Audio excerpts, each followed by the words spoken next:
waxaan sameeyay short film inaan shortkaas filimkaas sameeyana waxay igu dhalatay markii aan arkay Soomaali badan oo isku dayaysa inay sameeyaan filimaan la mid ah kuwa caalamka kale short filmkaas aan sameeyay waxaan ku duubay teleefankayga nooca aan wato teleefankana waa A11 Samsung Galaxy A11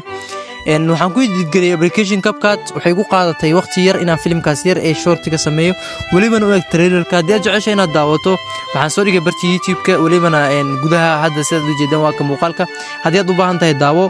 filim shortiga yar inaan sameeyo waxay igu dhalatay markii aan arkay filimka dhaxal trailerkiisa waa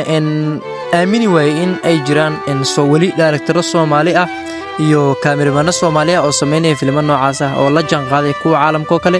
insha Allah sanadada soo aadan waxaan rajeynayaa inaan arko kuwaas iyo kuwa ka badan anigana aan ka qayb qaadan doono filmaan sayid u fara badan insha Allah hadii Ilaahay yiraahdo aad iyo aad ay soo jiidatay markii aan arkay filimka trailer dhaxal ka bacdina waxaan isku dayay inaan sameeyo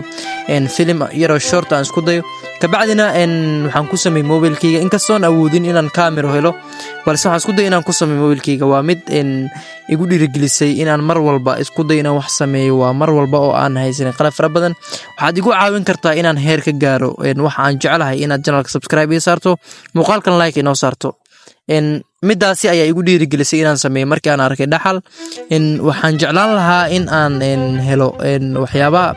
muhiim ah insha Allah waxaan soo gelin doonaa filmaan trailer ah ama short filmiyo noocaas insha Allah waxaan intusi doonaa sidaan u duubay iyo qaabkaan u duubay iyo